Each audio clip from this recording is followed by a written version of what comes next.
Bienvenue dans cette rubrique où l'équipe Science Infuse se lance dans l'expérience des podcasts.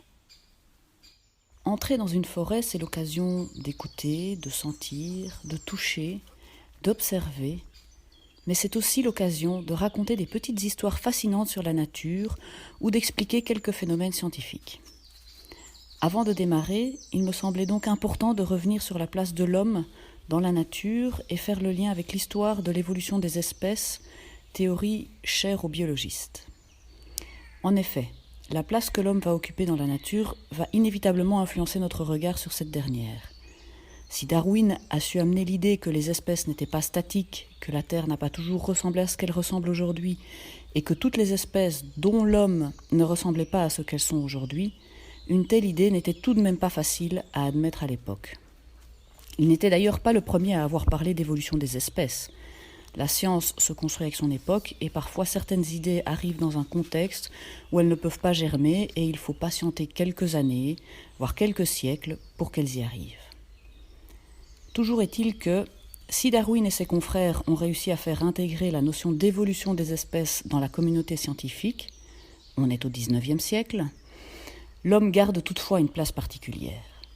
En effet, dans la représentation de l'époque, il y a encore pas si longtemps finalement, l'évolution des espèces était représentée par un arbre généalogique, un grand chêne où à la base se trouvaient les espèces plus primitives ou moins évoluées, et au sommet, l'espèce la plus complexe, la plus évoluée, l'homme.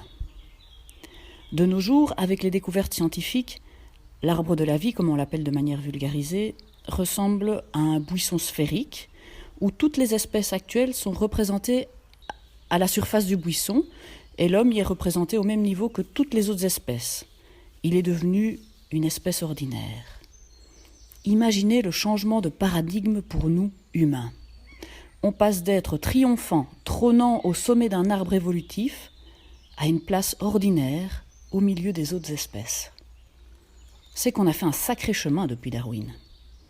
Alors, est-ce le contexte socioculturel qui a influencé la science ou est-ce que ce sont les découvertes scientifiques qui ont influencé le contexte socioculturel ? C'est un peu la question de l'œuf et de la poule. Toujours est-il qu'aujourd'hui, fini la pyramide et bienvenue au réseau d'êtres vivants interconnectés. Il me semblait important de raconter cette évolution de la place de l'homme, car d'un point de vue scientifique, il est évident que cette place va influencer les recherches et la manière dont on va observer la nature.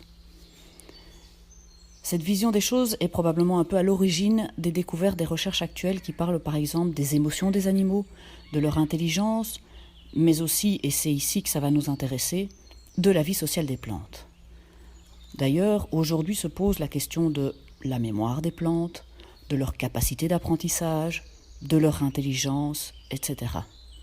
Il aurait été inimaginable de se poser ces questions il y a encore quelques dizaines d'années. C'est donc pour illustrer ces propos que certaines histoires parleront de la vie sociale des plantes et d'autres du maintien de la biodiversité dans nos forêts.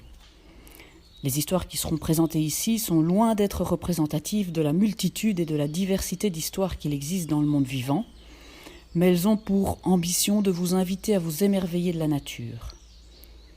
Je vous souhaite de belles découvertes et une belle écoute.